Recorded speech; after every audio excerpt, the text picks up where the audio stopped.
What is up guys, Jarv here. First things first, Happy New Year, and we're back again today with some Destiny 2. Now in this video today we're taking a look at the rare ADA-1 bounties. These are key over the next couple of weeks, so we're going to be covering off exactly how you can get them and how you can complete each one. So we'll be breaking that down in this video today. If you enjoyed the video, definitely feel free to leave a rating, it super helps me out here on the channel. And if you are new here and want to see more D2 content, then be sure to hit that subscribe button. But without further delay, let's jump in.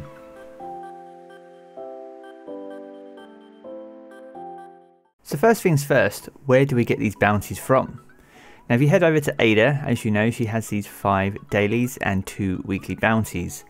Now to get the rare Ada bounties, you need to complete these each and every day. And the rare bounties are an RNG drop when you hand these in. So once you complete them and redeem them, you have a chance to get a rare bounty drop. Now the rare bounties themselves, they offer a powerful reward and they have a 14-day expiry date. But if you complete them, you can hold on to them indefinitely, and that's going to be super key going into next week with the Regalia and the Niobe labs, because you're going to need that for one of the quest steps. So as you can see here, I've got one in my inventory, the macro field evaluation. I've completed it and I'm ready to go for next week. Alright, so that covers off how we get them. So let's break each bounty down then and exactly what you need to do. So the first one I'm going to look at today is called the Bountiful Bounties. Now this one requires you to complete daily and weekly Black Armory bounties. So much like the ones we just looked at, you need to complete 12 dailies and 1 weekly bounty to finish this one. So you'll do this one naturally over the course of a week. It will take you a maximum of 3 days to do it. So all in all, a fairly easy one, but ultimately one that's locked behind the fact you can only do a maximum of 4 to 5 bounties per day, depending on which ones you've done and which ones you're still waiting to complete. Now the next one we're going to look at is called the Black Armory Devotee. So this one reads, defeat enemies with only Black Armory weapons equipped. Now you'll need to have a Black Armory weapon equipped in each and every slot in order to count for this bounty. So as you can see here in the collections, you'll need to equip any one of these 3. So for kinetic, you can have the bow, the pulse, or even the threat level from the raid, a hand cannon, sniper, or the auto rifle in your energy slot, or the sword or light machine gun in your heavy. And remember that any prototype weapons that drop in the forges, so anything that's non-forgeable or anything from the saboteurs, they don't count. It needs to be one of the actual Black Armory weapons. So you'll need to defeat 200 enemies and that will complete that bounty. Now the next one we're looking at is called Totally Charged. This one reads, complete forge ignitions at maximum charge capacity.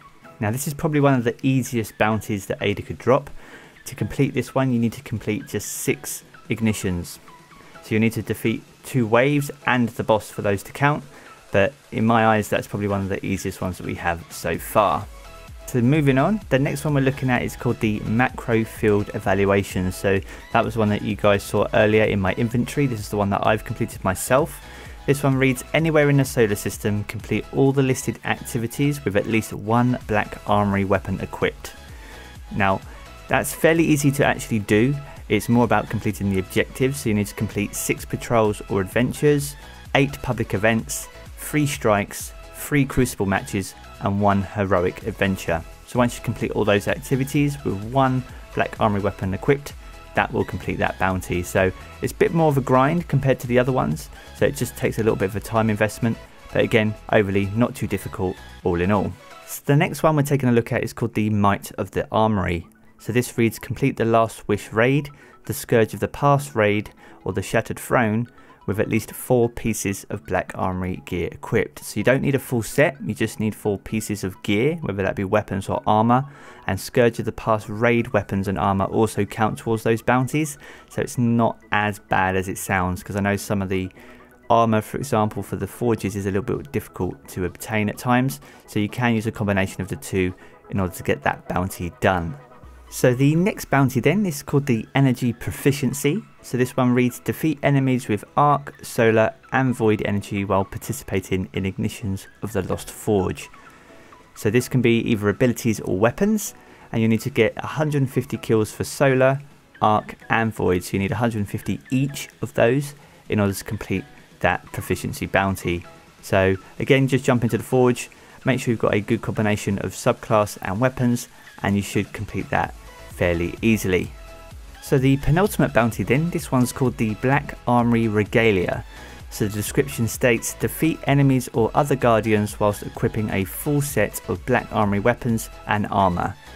So as you see from the collections that we mentioned earlier, you'll need to have a good combination of either the armour and the weapons to complete this one. As with the previous one, Scourge of the Past raid, armour and weapons can also contribute towards this bounty, so a combination of both will help you achieve success with this one. So the 8th and final bounty then is called Supercharged. This one reads, throw batteries at the forge to successfully charge it. Now that description doesn't quite match the requirements of the bounty. It says here you need to complete 50 charges in order to complete the bounty.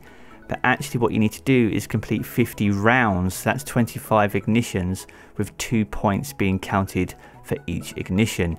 And you'll need to throw at least 1 battery at the forge per round in order for that to count. So all in all, out of all of the bounties, that one is probably the most time consuming one. But that wraps up all 8 bounties. As I say, make sure you keep hold of at least one completed one ahead of next week. That will serve you in good stead. And I hope you found this video useful. If you have, definitely feel free to leave a rating. That super helps me out here on the channel. And if you're new here and want to see more Destiny 2 content, then be sure to hit that subscribe button on your way out. I'm going to jump back into the game, guys, and I will catch you all again very soon. Peace out.